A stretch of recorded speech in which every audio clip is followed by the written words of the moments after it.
Hi. Yeah, I just been for another massive walk this morning, and it was great. My feet are a bit sore now, but I got to say, pretty good way to start the day. I got up around, gosh, about three, maybe two or three this morning for some reason, and yeah, by the time it just started to get light out, I thought I'll go and have a walk and see where it takes me, and put on some tunes, and yeah, just kind of went with the flow, and I ended up going on a pretty massive walk. Got a bit, well, I didn't get lost. I just kind of got distracted by the music and rocking out, and thought I went to turn sort of a road which I knew would take me home. But I thought, well, what's down there? Because I was kind of entering an area that was quite like the country, and it was really beautiful, and it was just so lovely. So I thought, well, look, I'll just walk down this street and we'll see, and then eventually came to a sign that said dead end road after a long walk. So I'm like, oh, I got to turn around and go all the way back. But it was stunning. It was this little sort of like mini valley with a big water catchment area, which will never be built out. Apparently, I asked the lady who was walking her dog what the name of the road was because I had to call Mark to come and pick me up because the thought of having to walk home after that was, I guess it was probably only about a 10-15K walk, but I was jump rope and skipping, and I was dancing in some fields where there was nobody watching this time.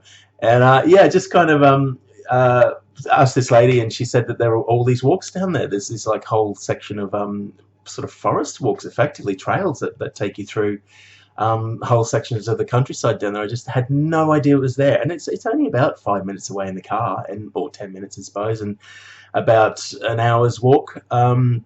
But yeah, I guess I walked for about 10 or 15K to get there, but it was just like, oh, so amazing. And the sun was just sort of like at the right height, and all the grass had the drops, and it was just kind of ridiculously beautiful. And all of the birds, man, there was so many birds there, just singing away and going crazy. And it was completely and utterly stunning. I mean,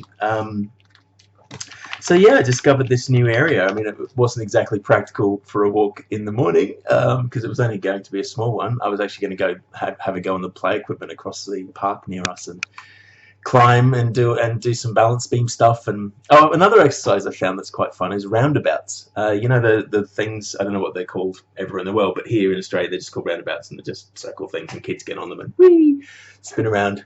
Well, they've got these new kind of ones that are sort of shaped like a UFO, and they've got these mounds, and you sort of sit on the mound each. You get a mound each kind of thing. But what you can do is you can push it in one direction, like around as hard as you can, and then you try and catch it, and then push it off in that direction, and you keep doing that. It's really friggin' good exercise, man. It's really good for the.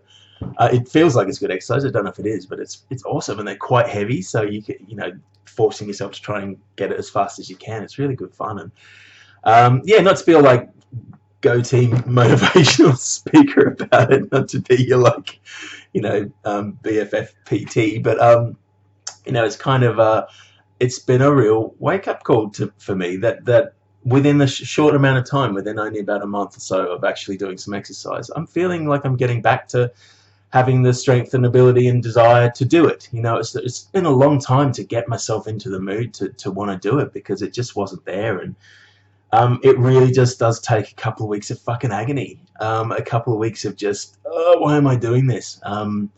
And before you know it, like suddenly you're lighter and you're walking lighter and you feel better, and it's pretty amazing. But it really is a real hump to get over. It's that first thing. But I guess what I wanted to talk about today is that I think in life in general, your effort equals your reward. And maybe it's it's a very simple way of looking at it, but whatever you put into anything, you get back. And even if that's just the satisfaction that you've given it your all, it doesn't matter. That's still something, and you don't have to have some tangible proof that what you've done was worth it, other than the fact that you thought it was. And really, in my personal experience in life, every time I've given everything I've got to people and to the situation, every time I've assumed the best of people, that's what I get back. I get the best. If I go into any situation where I'm assuming the worst and I'm doubting myself, well, then all I'm going to get is shit. And it's kind of something I think we all do, something I've fallen into the trap of doing, is just kind of not not putting as much effort into things as we bloody should, and then blaming the world because we're not getting anything in return. Well, why the fuck do we deserve anything in return if we're not putting anything into the system? You know, it's kind of crazy. You're not just going to win the lotto because you want to. That's ridiculous. You've got to fucking work hard. And the excuses we all come up with, it's kind of pathetic. And we need to fucking stop doing it. Like, just start putting in the fucking effort. And the thing is, if you are trying really, really, really hard as you can, and you're still failing, well, then ask for help. There'll be people there who'll help you, because anytime I see someone who's really, really fucking working their ass off and they're just getting a raw deal, well, I have empathy and sympathy for them, and I want them to succeed. So I'll help them. I'll try and help them to succeed. And that's what we should all do. It's the people who sit around and complain about everything, who whinge about the fact that they're overweight, who whinge about the fact that it's too hot, who whinge about the fact, no, we all do it. Well, what the fuck? You don't deserve any fucking help. You can't even help yourself. You know, I will not save you. I can't even save myself. You know, it's kind of, grow up. Come on, just grow up and fucking grab life by the balls, you know, or the vagina, whatever, or any mix of the two. Who cares? But just grab it and fucking go for it, and stop complaining about everything being shit when you're not fucking contributing anything to the world but more shit. All right?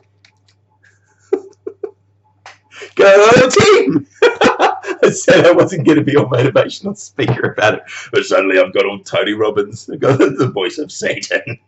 I always love Tony Robbins. He's like this kind of beaming giant, but he's got, every time I heard him, I just closed my eyes and all I could hear was Satan speaking. He's got the sexiest, deepest, most, it's like it's not even coming from him. His voice is like booming from the depths of some sort of like swirling thing inside of him coming out. I always thought that was really funny. Oh dear, a big picture of myself has just appeared on my screensaver. Go away. That's weird.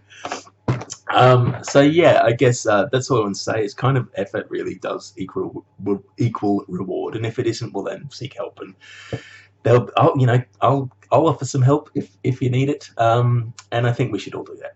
Okay, I love you guys. Bye.